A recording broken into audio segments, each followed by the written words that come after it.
So this is our strategy session. It is addressing loneliness, a dialogue on LGBTQ plus older adults need and a vision for an inclusive community. Before we get started, I want to thank some of our sponsors, Nissan, TVA, Blue Cross Blue Shield of Tennessee, Connect, the Tennessee Pride Chamber, Inclusion Tennessee, Planned Parenthood, and the Tennessee Rights Commission.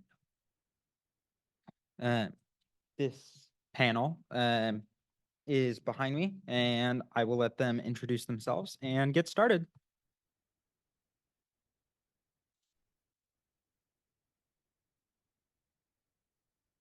Aren't you speaking first about the research? Yes.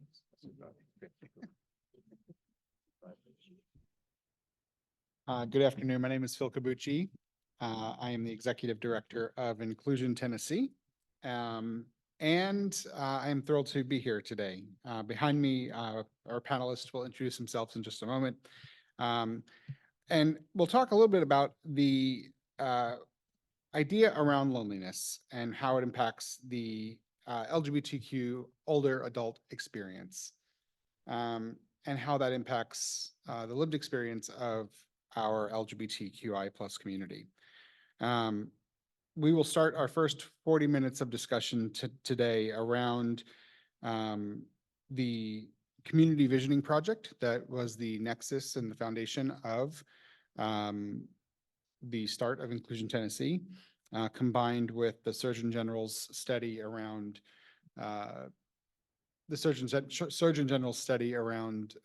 loneliness and the impacts of LGBTQ life and how that impacts the older adult community specifically.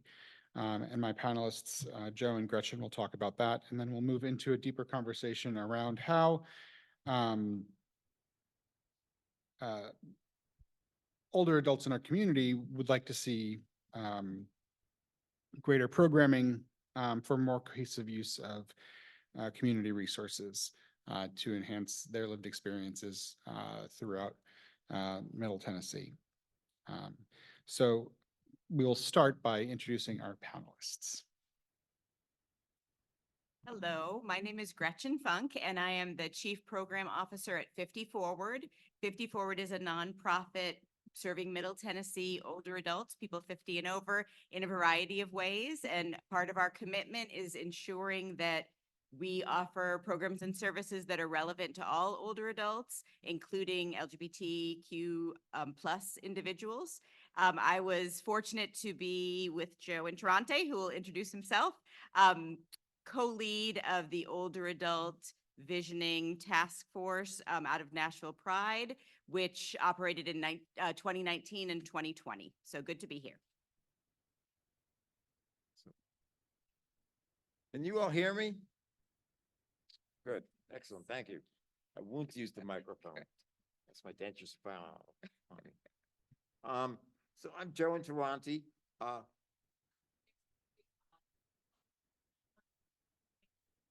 Well, thank you for letting me know. All right. So for those of you in the audience and those of you on Zoom, I'm Joe Interante. I worked in nonprofits in Nashville for years, around HIV work specifically, and I've been retired since late 2019. So I consider myself a community volunteer, as the phrase goes. A gadfly and involvement. I guess I'm part of the target audience and everything else, since I just turned, I will be 72 this year. I've been particularly interested in what services are and are not available for individuals my age, particularly individuals within the LGBT community who are uncoupled, as I phrase it. I think I nagged the visioning process enough around these particular issues and the needs that I felt as an older adult, that they turned around and they put me onto this task force with Gretchen, that developed a set of objectives to address some of those needs. That's it. Hi, I'm Melinda Brown, and by profession, I'm a librarian. I just retired last May, and I have been an activist, starting early in I guess, the early 80s in Nashville in the feminist community with my partner at the time, who was a professor at MTSU at the time.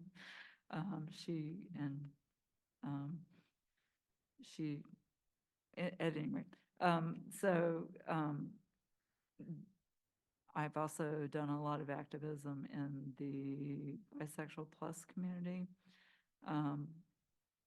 As somebody who has watched the aging of the LGBT plus community coming out into the public more, I have been particularly interested in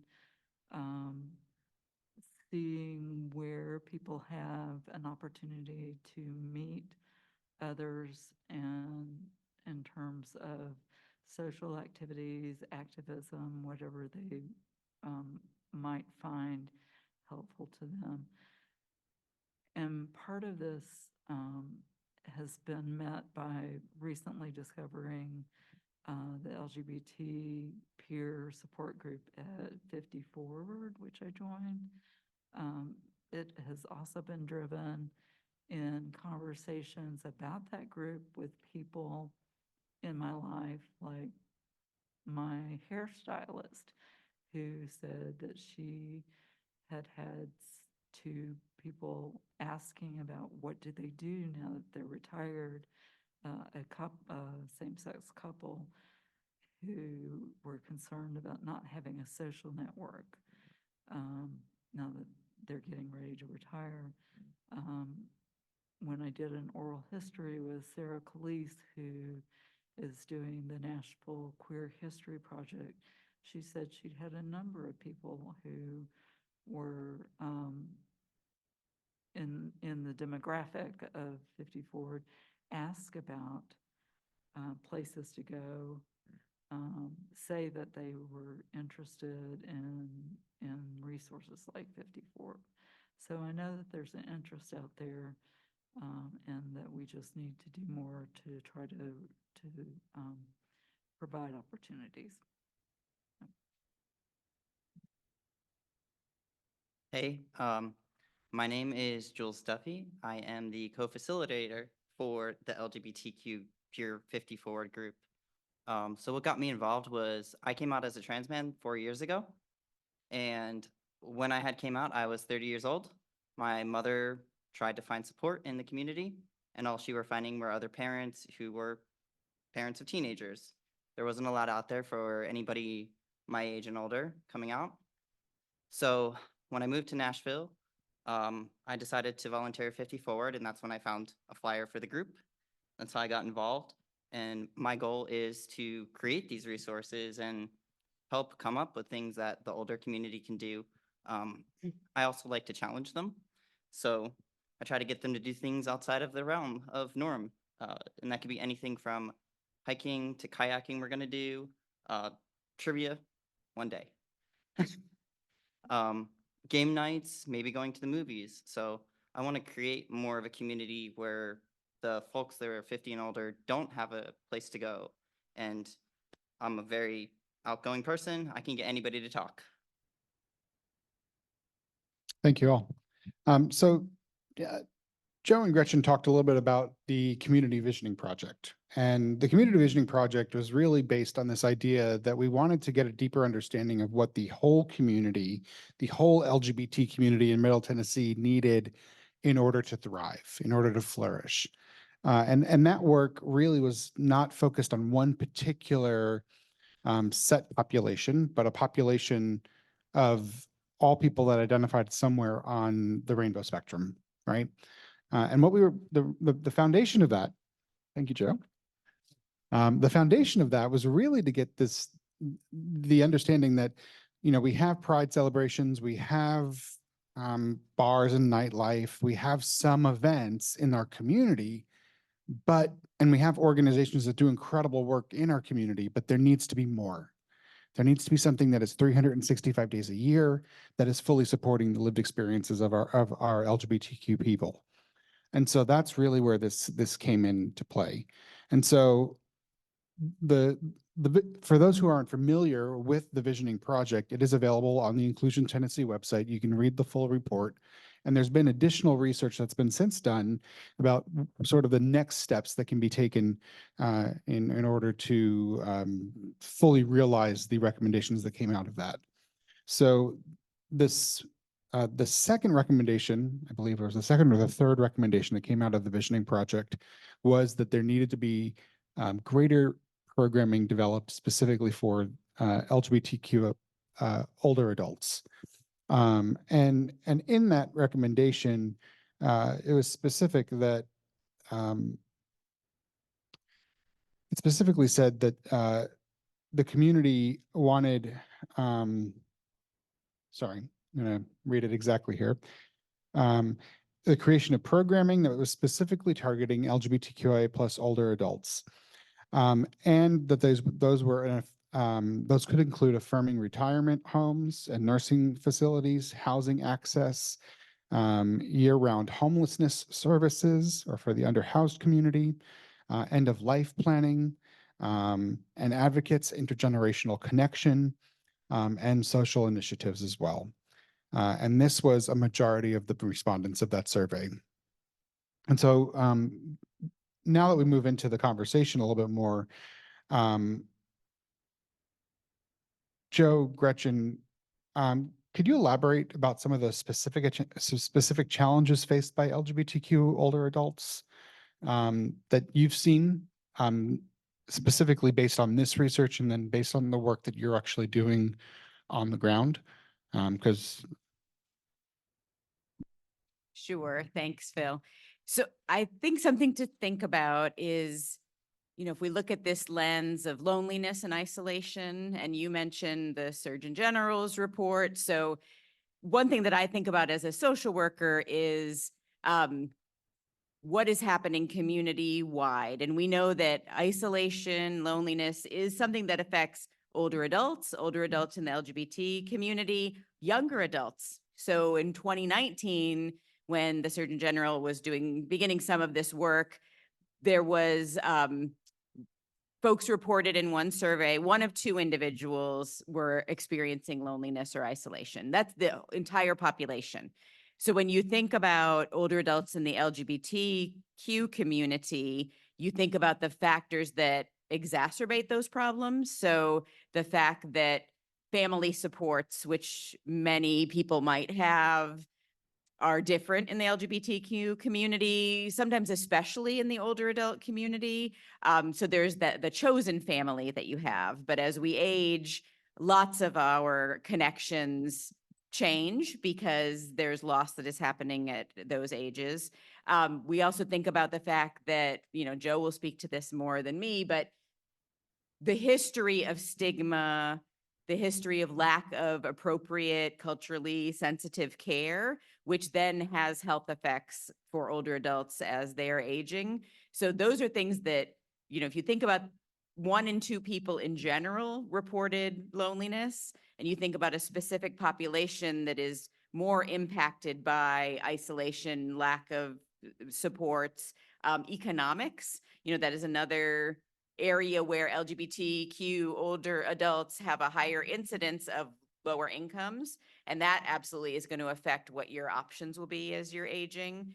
And I think you think about the history of stigma, the history of lack of appropriate care. And it's not just history, of course, that is still happening today. And when you get into the gerontology field, our folks in that field culturally aware around some of the issues that are out there. So you take a systemic, it was this Surgeon General's report in 2023 that I remember the headlines around the effects of social isolation are the same as smoking 15 cigarettes a day. That's the takeaway phrase that many of us remember from the publication of that report. And you layer onto that communities that have been marginalized and had fewer opportunities, and you see that there is even more of a challenge. So that's something that 50 Forward began to look at. And I know Joe can speak more to that larger issue before we get into talking about the visioning project's work as well.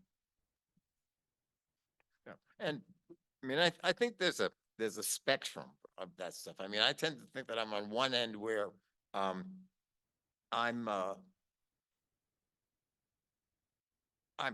I'm alone, but I don't necessarily feel some of the emotional issues around loneliness per se. But I also know that that's kind of unique to my own experience, because I do know that as I was growing up and struggling with coming to terms with my gay identity, um, withdrawal, and a kind of self-imposed isolation was one of the ways I had of dealing with that, which was, a way of avoiding dealing with that by just being to myself, spending entire summers in the backyard reading and those sorts of things. So being, I mean, I became acutely conscious of the extent to which the larger community does or does not recognize unattached individuals within that community. After my second partner died in 2012, so it's been since that time really that I've been a single person. That's reflective of the lesbian and gay community in Nashville. I did some number running on the people who were served by killers, people living with HIV. It's an interesting. I had an interesting discussion with some friends of mine, especially one of my closest friends who was a widow. Her husband had died, I think, a couple of years before my spouse did. There are experiences, regardless of sexual orientation, that seniors deal with, because it's the community in general, I think, doesn't have a lot that they provide to older adults in terms of that. So, I think that there are differences. One of the differences that I found was that there are a greater proportion of lesbian and gay older adults who are, live live alone in households than the senior population in Nashville as a whole. So that there are, and that also is reflective of social networks as well that do or don't exist. I will say, although I think there's a specific impact that a lot of gay men had due to AIDS and HIV. I don't think I've figured it all out for myself, so I'm not sure how much I can articulate around that. But I think that, I mean, I've been living, I was diagnosed in 85. I've been living as a quote long-term survivor since then. And I don't think that we as a community have grappled with the impact that the epidemic had on the community. I will say, and this is a personal opinion, which I probably feel when I'm feeling particularly grumbly or curmudgeonly, that for a variety of reasons, some of which I understand completely, I think I witness what I would call a tremendous will to forget. the impact of the epidemic. And that I think is especially true of white cisgender gay men about my age who are professional backgrounds, coupled, and obviously the epidemic here in Nashville had perhaps a less pervasive impact than in some of the other parts of the country. I started, and you know, I find that for a variety of reasons, HIV and AIDS was perhaps the formative experience of my life as a gay man. So, and yet I feel that within the community as a whole, for many reasons, one being simply that that it's simply such a painful experience that the easiest way people have of dealing with it is to put it away. That we haven't integrated that experience into our growth as a community, particularly for gay men. So I'm not sure where I am vis-a-vis that in terms of those sorts of issues. And I guess I will, the one thing that I would also add is I think that there are many other aspects to isolation besides the emotional impact.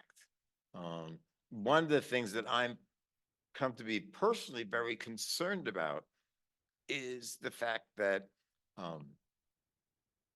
I do not have a sort of network of caregivers who can serve as a backup and even a check on me.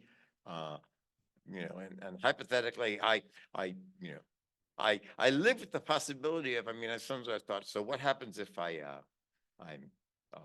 I fall down the stairs in the house, and how long will it be before somebody comes by and checks? Right.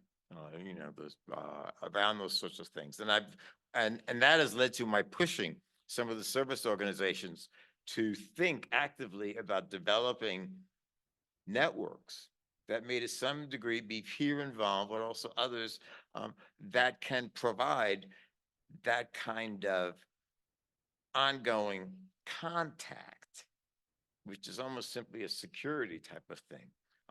I was quite amazed and I think that this is reflective particularly of agencies that are dealing with a population that has been growing older with HIV. I was actually struck by the fact that a few years ago, Gay Men's Health Crisis in New York, which was one of the first AIDS organizations in the U.S., revived one of its earliest programs, which National Care has had as well, the Buddy Program, to provide that kind of, practical support and social contact to individuals. And we started the programs back in the early 80s because of the isolation and the stigma and the other things that individuals who were being diagnosed with AIDS were experiencing.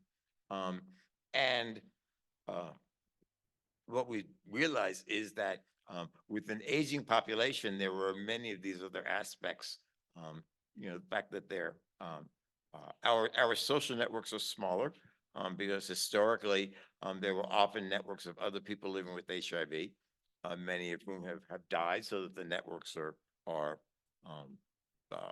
much smaller, if existent at all.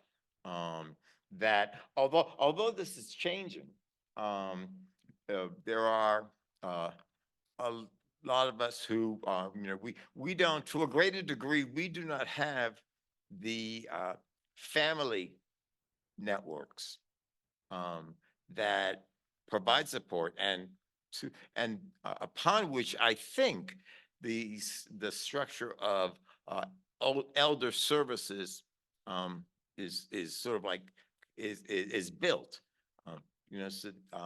But as I said, I think that's changing because a growing number of lesbian and gay couples are choosing to have children.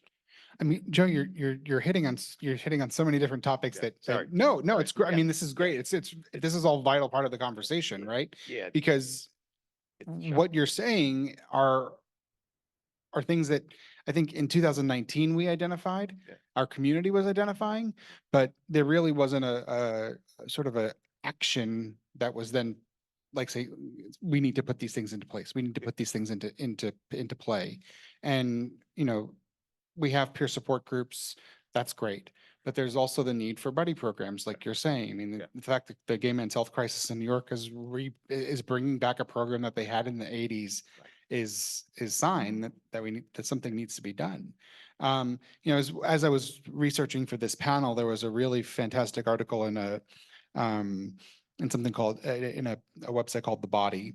And it was, so often we talk about the lost generation when we're talking about HIV, the HIV crisis or the epidemic, right, in the 80s, right? And how we lost so many people during that time.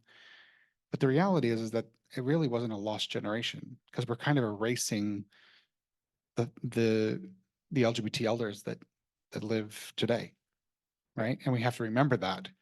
And we have to find ways that we are actually supporting those people today. Well, right? And I was just thinking about that as well. I mean, I think and we talk about one of the other things that has come up is sort of intergenerational dialogue, and Right. that sort of stuff. From a sort of like activist and historical perspective, I am acutely aware of the need for and yet the absence of any sort of vehicle in which that knowledge and experience that I had as a gay man coming out of the mid-70s and living through the 70s and the 80s can, pass on to a younger generation Mm. Right. around that sort of stuff. And and I think that feeds into, the uh, the will to forget that I talked about with regard to AIDS and HIV, but it's not only about that. Hmm. And obviously, culturally, the community is different than it was. I mean, when I grew up, there were bars. You had, your gaggle of support folks who often provided a way of, um, teaching in a way, of introducing you to how do you negotiate your way through the community and its various institutions in terms of that, Mm. and mentorship in some ways, for lack of a better word. And I don't, I will say that, um, my perceptions may not be accurate because I am isolated and I don't go out like I used to. So I don't know whether the evidence is there, but I have not seen evidence of comparable forms or patterns of interaction that can pass this knowledge on today. And that's a concern that I have as well, simply for, recording and preserving the community. Yeah. I mean, I'm getting called to the mat right here, Joe. Thanks. I love it though. It's important. I mean, it's critically important. Melinda, I'm going to call on you next. All right. So I want to hear from you a little bit about the unique cultural factors within our community, right? You have a different, um, viewpoint, right? Within the community, um, around loneliness and isolation. So when you're thinking about the community and coming together from a peer support perspective, what does that look like for you? And Sure. Okay, so as somebody who thank you, Jules. As somebody who identifies as bisexual plus, and that term, for anybody who's not familiar with it, simply means someone who's attracted to more than one gender. Basically, what I have found is that there are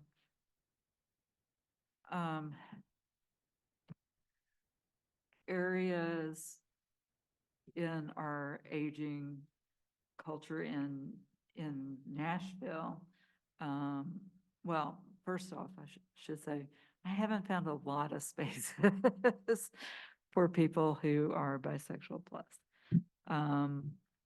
that recognize that identity. I find that most of the people who identify as bisexual plus publicly,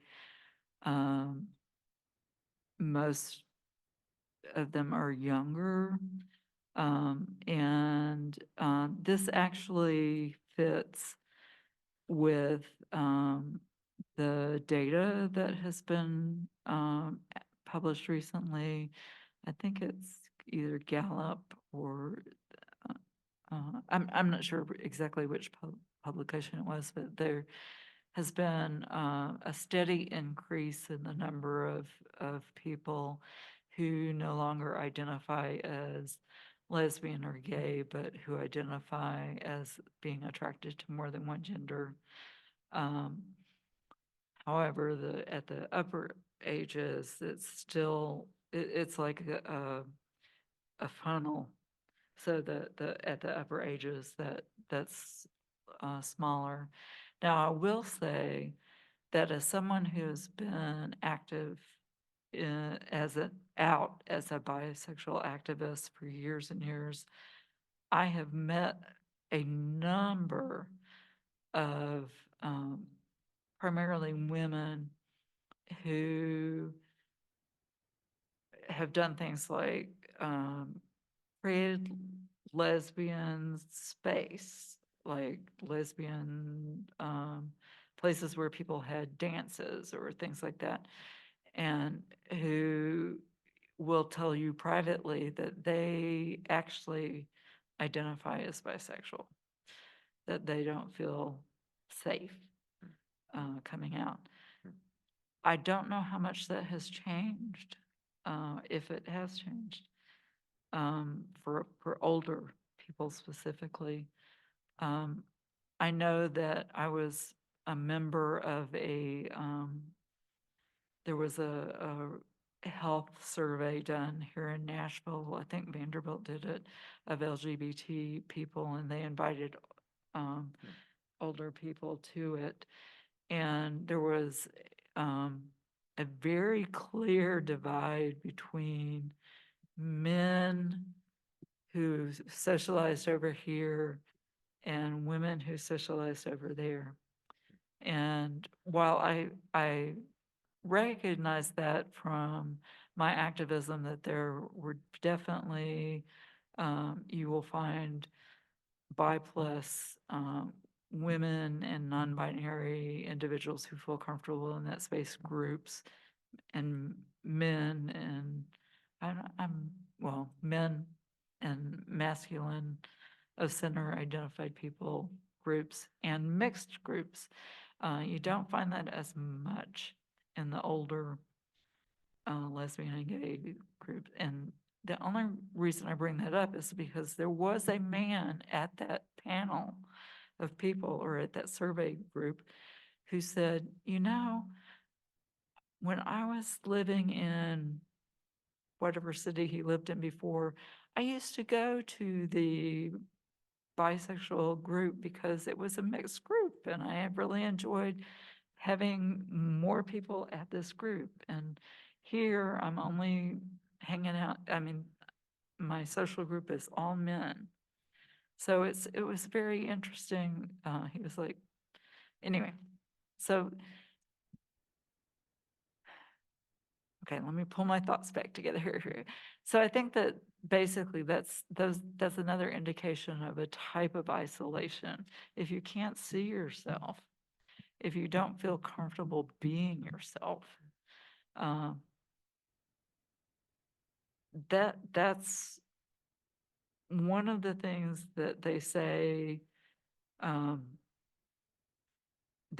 we say to people who identify as bisexual plus is, no matter if you're seen as passing, whether it's in a heterosexually identified group or a lesbian and gay group, you're not being your whole self. You're not being seen as your whole self.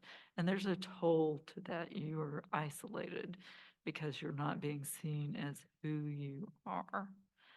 Um, so it's really important that anything that we look at, um,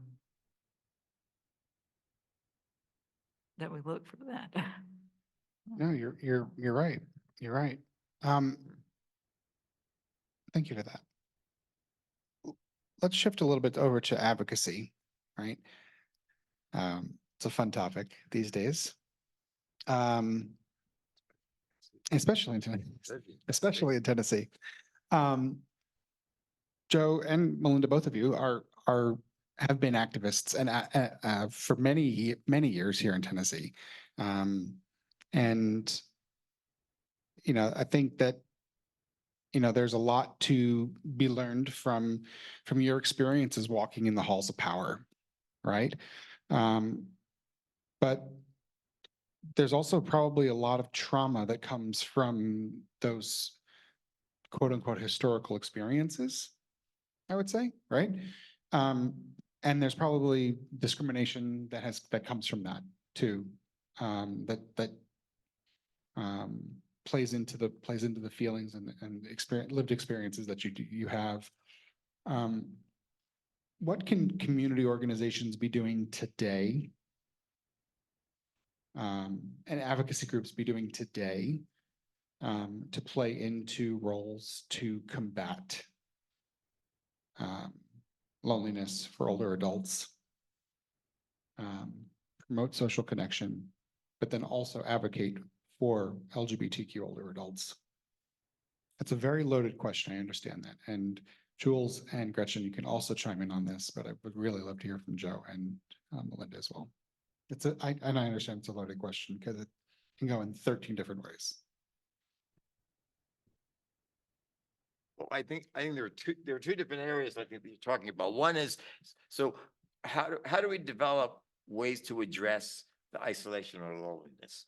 And that can be, and we're all very creative as individuals and as a community, but it means, I tend to think that the way that's going to happen is by providing, or establishing activities that provide the opportunity for social connection. But it's not like, if you basically just announce a social, an initiative around social connection, you're going to get a limited type of response to that. But for example, thinking about what type of volunteer opportunities can we create for older adults, that automatically provide those sorts of opportunities for connection with people, or programming and those sorts of things. Forums or workshops or other sorts of stuff around, sharing people's experiences of LGBTQ history, those sorts of things. So there are one can identify a number of activities that would be the point, of sort of contact or integration, which as a corollary or an aspect of that is the opportunity for building social connection. The other side is, what do you do about advocacy? Oh, Lordy. Well, a few years ago, when we actually could have dialogues with some of these people in the legislature, I would have probably had a very different answer.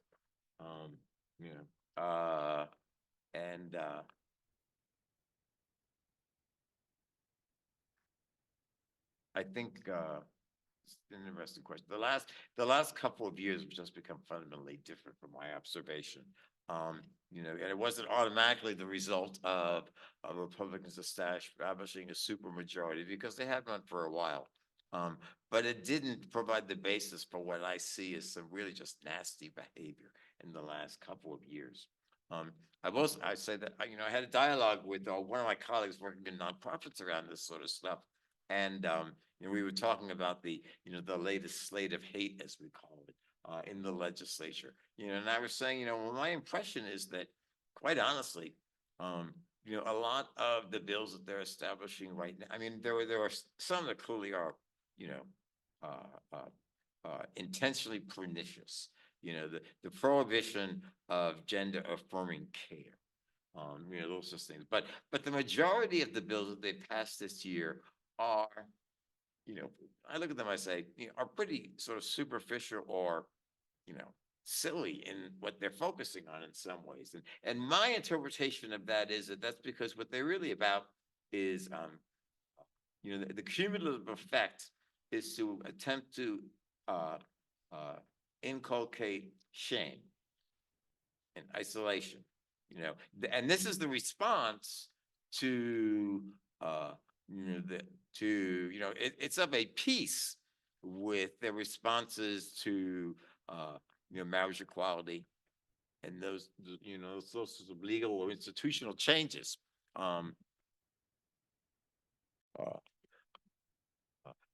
To create visibility and push people back in the closets, basically, around this sort of stuff. And that's the impact around some of these things. I will say it's provided an opportunity for an ongoing dialogue with some friends of mine who I, who are from Oberlin, Ohio, which is where I taught for a while. They were friends from graduate school. And during the epidemic, one of the things we created was we would do a Zoom call every 2 or 3 weeks, about an hour and a half, for no other reason than knowing that we could vent with someone whose perspective was not unlike our own around those things. But the ongoing discussion is, so whose state is worse this week? Ohio or Tennessee? About that. And it changes from call to call, depending upon what's come up in terms of, political developments and other sorts of things around that. I think there are a few things in Tennessee that have pushed us ahead, especially out of this last legislative session around things. Obviously around that. Yeah, I think mine's still working. Yep.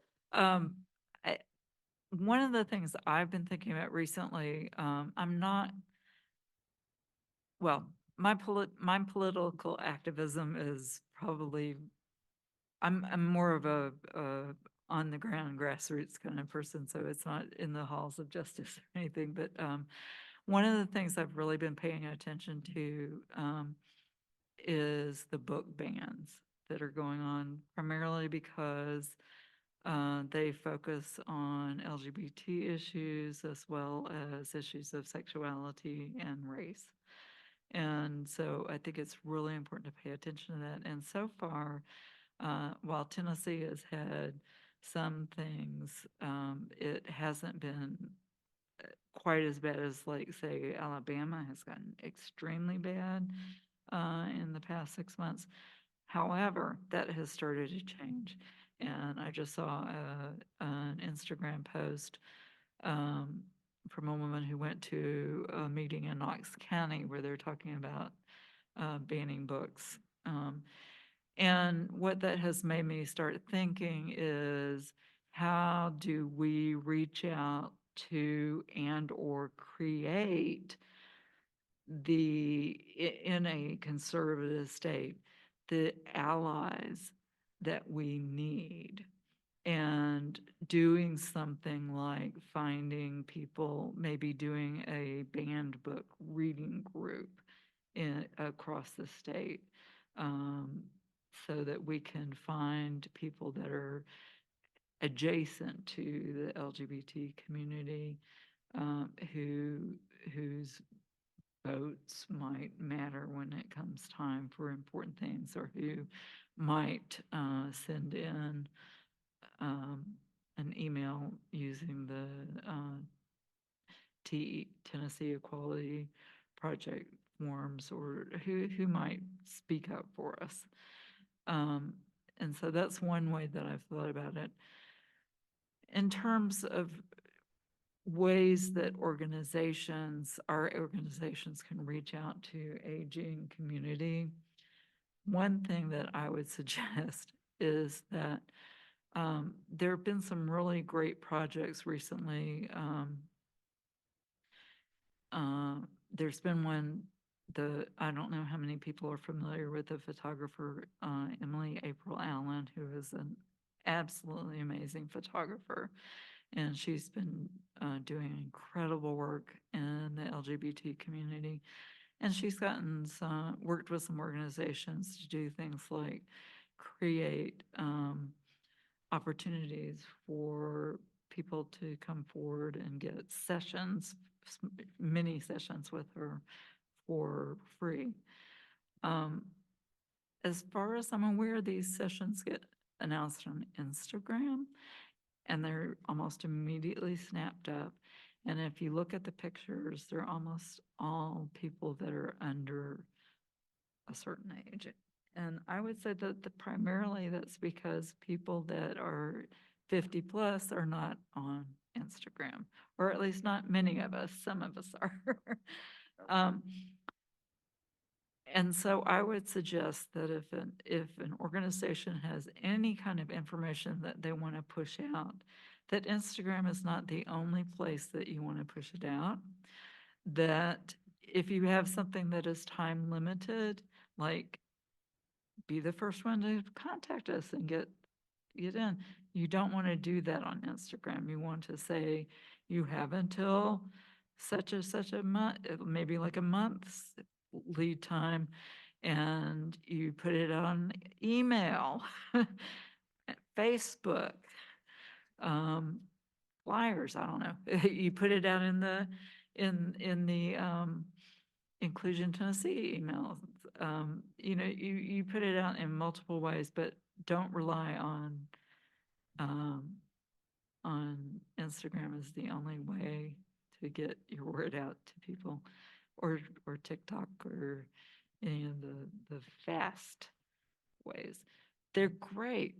I share a lot of stuff on Instagram, but I can't share it to my people on Facebook.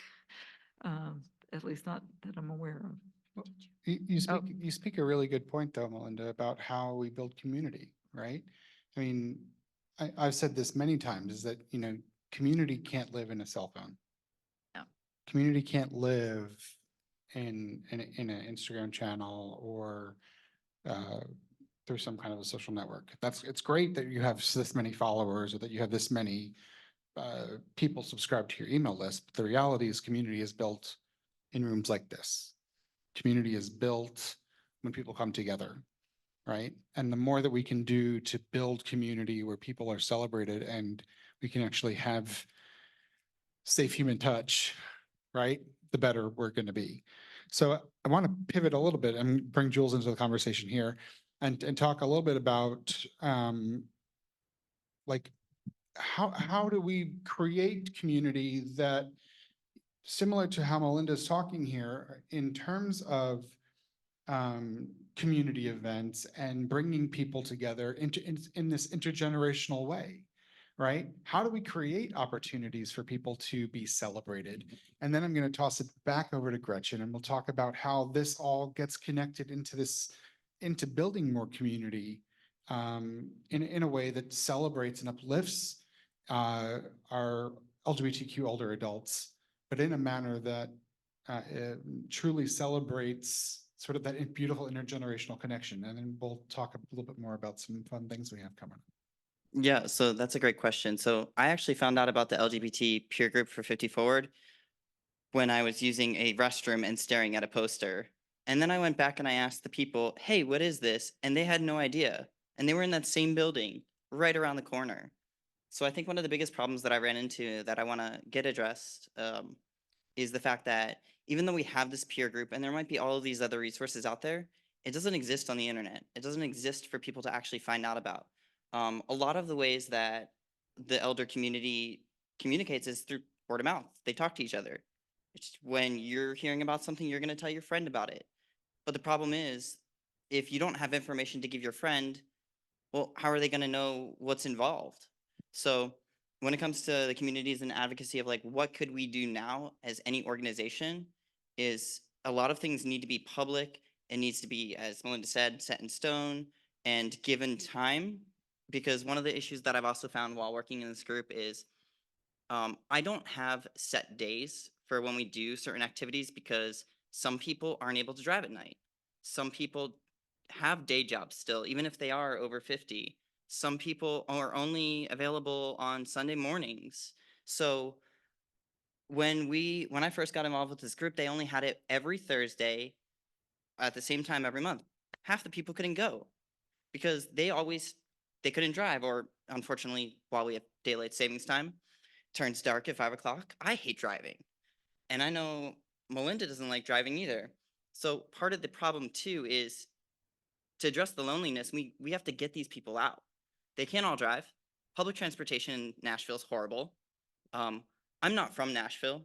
I've moved all over. I live in an RV, so I've traveled for the past 4 years. And when it comes to actually getting some of these individuals to the events, it needs to come from either ride shares. Some people don't have money for Ubers or Lyfts. There's just a lot of ways that we can actually help combat all of the loneliness. But I think it starts with getting the people to know that these things are available.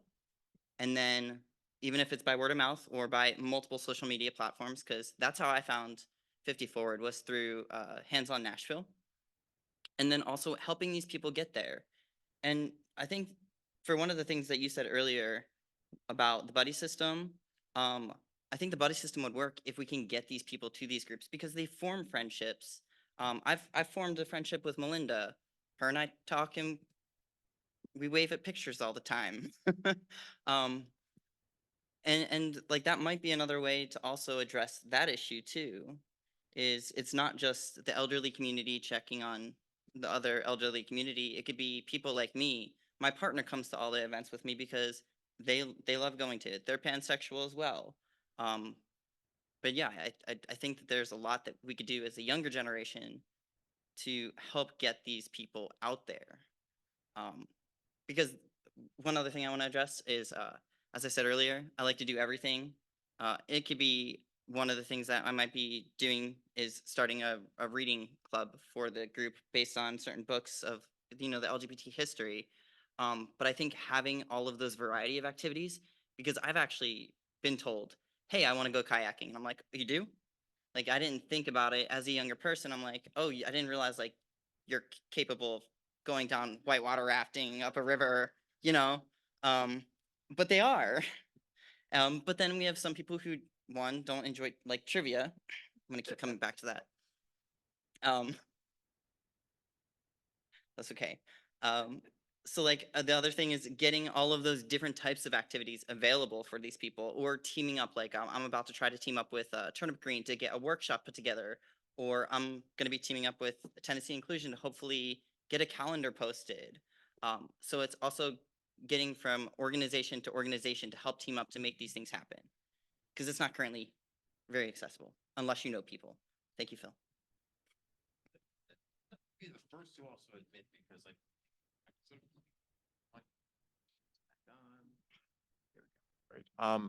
that you know we all of us different age cohorts and everything have a whole cluster of biases, prejudices, assumptions around this sort of stuff. I mean, I'll be the first one to own up. I have often caught myself, especially saying, the social change on social media in terms of the use of pronouns is actually creating something. Grumble, grumble, grumble. But and it's all part of a piece in terms of what vehicles do you use to spread the word and to communicate. So there's a whole dialogue around our owning up to the sort of prejudices and biases that we have that come out of our own experiences, and understanding those sorts of things, which I think is also important. The one thing I just wanted to add to that, on a personal level, is having worked in community politics even before from the mid 70s when I came out doing progressive politics and doing lesbian and gay politics, and looking at the political landscape over the last couple of years and what's been happening in terms of laws. There are times when I stop. I feel like everything that and I wasn't the only one who did it, but everything that I worked on and pushed for the last 25 years seems to be, basically going down the drain. And it could really, so that's the basis for creating those moments of despondency, what I sometimes feel around this sort of stuff. On the other hand, I think we shouldn't minimize I am amazed at the activism which has emerged around particular issues, which I think provides real opportunity.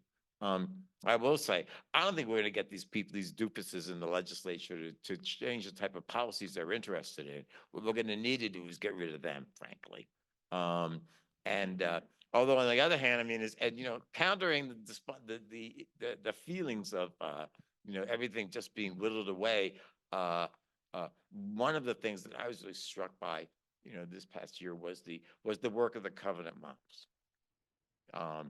And particularly that moment when, they were, they brought signs, Sexton and his cabal passed procedures that prohibited using signs. And so they then showed up with their hands painted red and they just raised their hands through the session. And I just went, holy crap, that's the most brilliant thing I've seen in many years. And you've seen the sort of movement out of that, taking the experience of that personal tragedy and moving it into a platform for uninterrupted advocacy around these sort of issues that has really only grown over time. And that's an incredibly positive sign about advocacy. One of the things that I learned in the years of AIDS work was that if you give people the opportunity, 9 times out of 10, they will fool you. Which is an important caveat to remember in terms of the potential we have for working together on particular issues. Hard to follow Joe about these things. But building off of that, 50 Forward, we have been around since 1956. So 68-year-old organization, originally called Senior Citizens, Inc., and then rebranded when folks did not want to be called Senior Citizens, of course. In 2018, and it is interesting how synergies happen, I think, in communities, because Pride was beginning their visioning project, and we were taking a look internally at underrepresented groups. So we were looking at the LGBT older adult group and realized that in our demographic information, we had 2 gender options, male and female. We had no sexual orientation questions. So we were participating in the lack of visibility that older adults had in the LGBT community.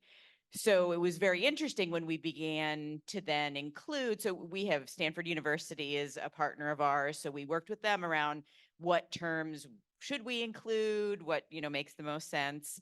And I think about this thing that Joe was talking about, how people will surprise you. So some not surprising things were when we began to include these options, we did get comments around, why are you asking us this? Why are you asking about sexuality? Why do you need to know?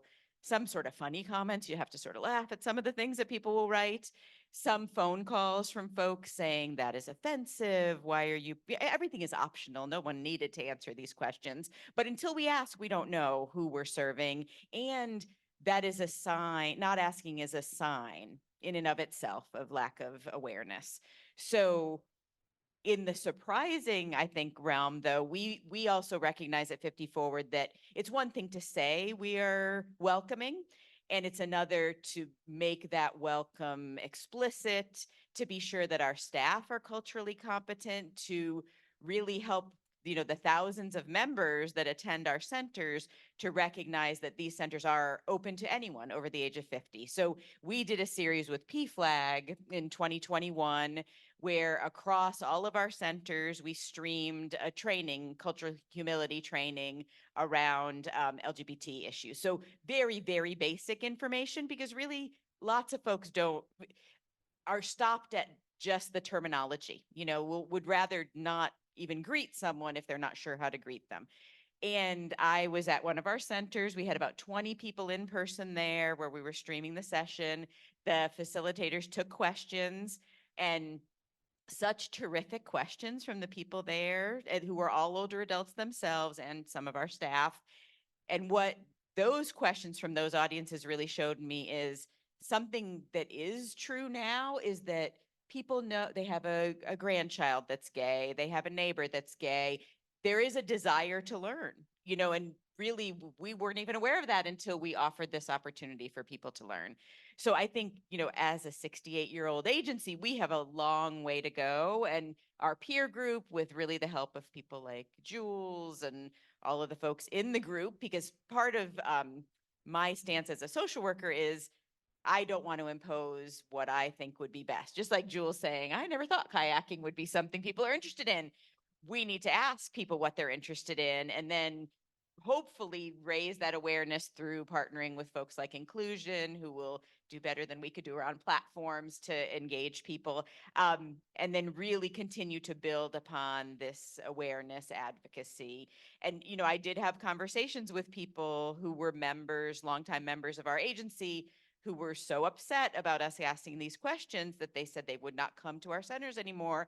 And I said, well, then our centers have served you for these number of years. I hope you find another place that will serve you. So I think it's showing up in those ways. When you think about advocacy and what organizations can do, that's very nice. It's very nice of you. The other thing I just want to say a little bit about is the intergenerational piece. So to me, again, as a social worker, I think I tend to look at what binds us together or what unifies us as well as what makes us individuals. And when you look at things like loneliness and isolation, the biggest groups impacted by this are young people and older people. So really that ability to see that commonality and offer those abilities for people to come together in person, because I agree about that. Community, social networks, that's fine for some folks, but it's that coming together and really, like Jules said, getting to know Melinda, Joe and I getting to know each other, which has been a great gift. So I want to look for more of those opportunities, and super committed to, partnering with Inclusion and with the individuals we work with to try to see how 50 Forward can, keep moving forward in those things. Thank you. I think it's exciting to see that, there's so many different opportunities to bring community together. And we have to be able to look beyond just advocacy. We have to look beyond the bar. We have to look beyond a drag show. We have to look beyond the typical things that are identified as this is how we bring the LGBTQ community together, because our lived experiences are so vast and wide, right? And there are so many beautiful ways to bring our community together that don't have to be just the immediate ways that mass media identify our beloved queer community, right? And so I want to leave the last few minutes here for anything that I might have missed. If there's anything else that is worth adding to this conversation. And then I do want to leave it open to if there's any few questions here that anyone in our audience might want to ask. And I'll run around and hand off a mic. But anything else that you might want to add specifically that I might have missed? I'm not going to tell you where because I'm embarrassed by my streaming and viewing choices. But I think it was about a week ago, I was watching a program, and an individual on the program basically said that he had an existence, but he didn't have a life. And I was very struck by that distinction. And I think to some degree, that also characterizes the experiences of many of us as well. We are, stable households, working, we have existence. We don't necessarily have a life. However, that may be defined by us in different ways.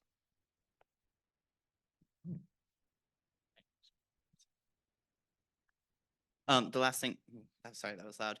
Last thing I just want to say, so right now I'm based out of Nashville itself, but part of the other issue that I've seen is we've had people, I had a person come down from Clarksville, Tennessee, and I think that's north, right? Yeah. And then there are people from Murfreesboro. Not only does this community need to exist within Nashville, it needs to exist in branches outside of Nashville because this is Middle Tennessee. Unfortunately, we're encompassing the entire part of the state. So I think when it comes to inclusion for elder community, there also needs to be the ability to expand and have the opportunities in those small communities because a lot of the LGBTQ community for the older population in those cities don't have anything. It's not like they're a city as wide as Nashville or Memphis or Knoxville. So that's the one thing that as we're looking at this, and I'm also doing this is, okay, well, maybe I can have like a bus of people come up to Clarksville. So maybe all the people from Clarksville, Tennessee can actually get involved and meet other people. Unfortunately, that one, she was a trans woman, very nice, has only made it to one activity because the route itself, like I said, daylight savings time is horrible. At night is just bad. So that's the only thing I'm going to include.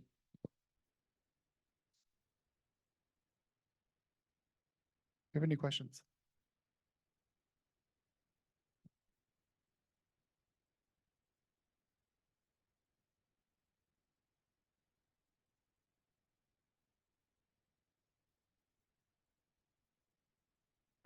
Jules, I appreciate your acknowledgement that, because I caught at the beginning that 50 Forward is in fact a regional organization and not a Davidson County organization. So, um, you know,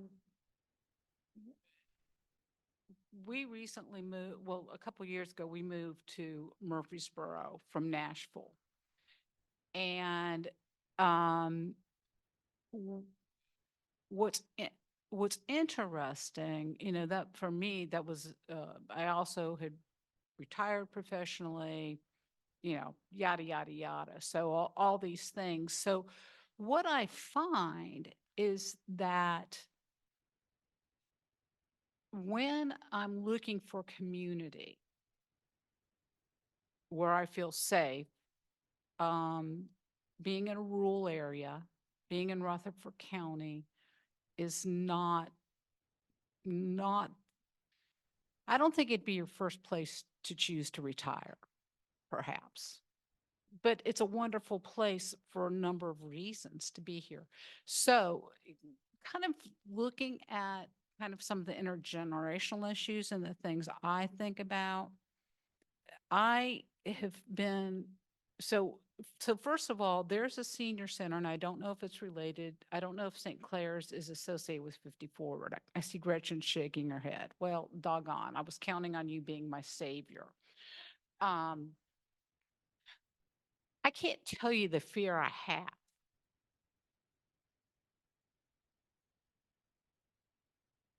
of walking in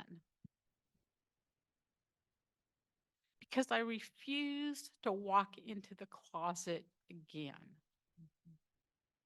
And so some thoughts as we're thinking about advocacy and services is kind of some of the reality. What I find is getting old is a whole new coming out process.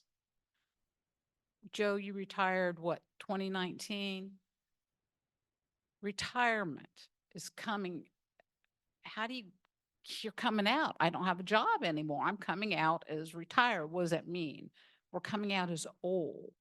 And then layered into that is the fact that we're in the LGBTQ plus community.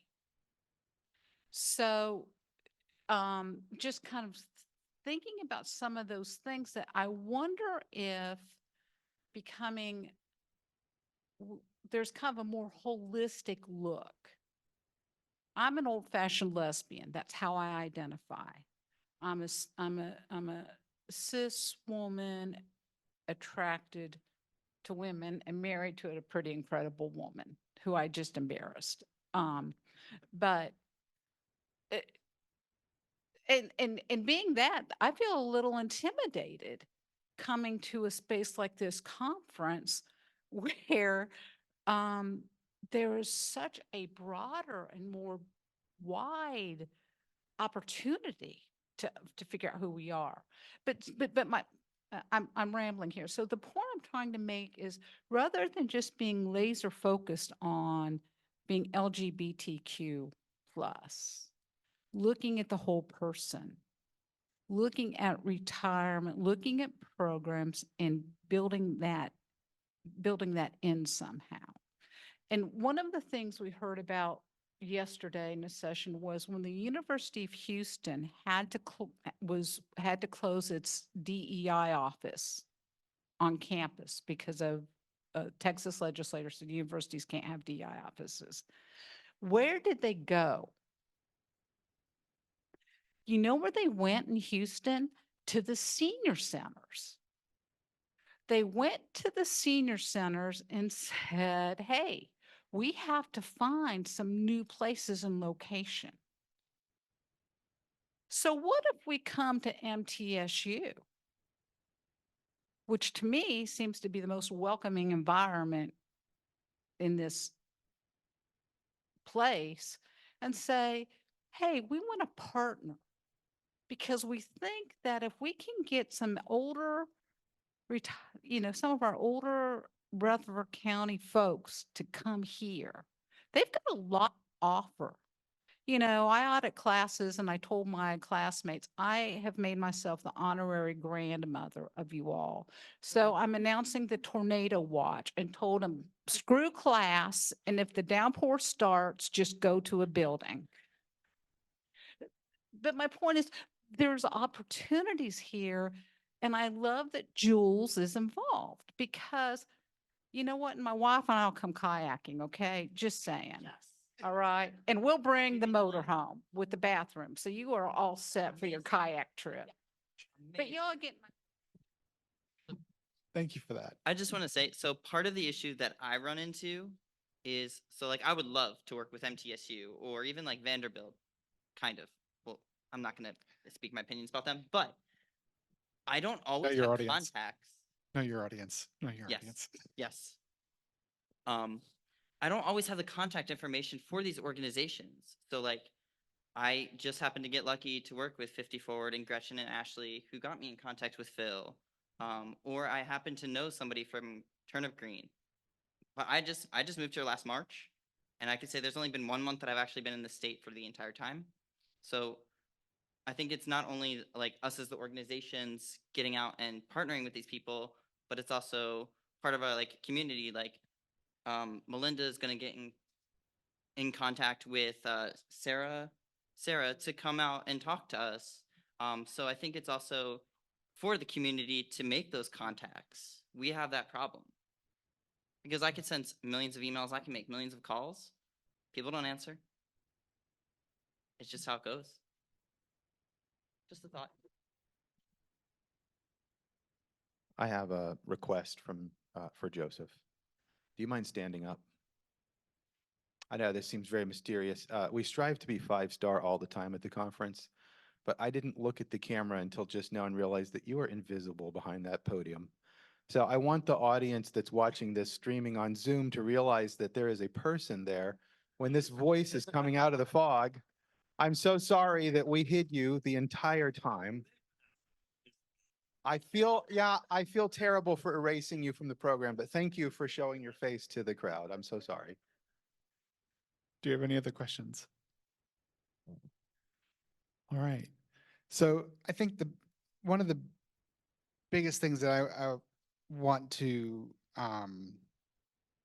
mention, and sort of as a response to your statement, which I very much appreciate, is that for us at inclusion, and I think it's also speak to 50 Forward as well, is that for us it's all about collaboration, right? When we started inclusion, it was about bringing every organization to the table, and that our commitment was that we were going to build a table as big as we could, right? And that nobody had, higher position at the table. It was all even, right? And so that whoever wanted to come to the table and partner to create a better life for LGBTQ people in Tennessee could have a seat at the table. And that table is still being built to this day. So if you know of organizations in Rutherford County or any other county in this state that want to be participating in that work, put them in contact with us. If you're watching on this Zoom, reach out to us because we want to be in partnership with people who want to see LGBTQI plus people thrive here in Tennessee. So with that said, thank you all so much for being here and joining us in this conversation. And appreciate you all so much. Have a great day. Thank you for hosting.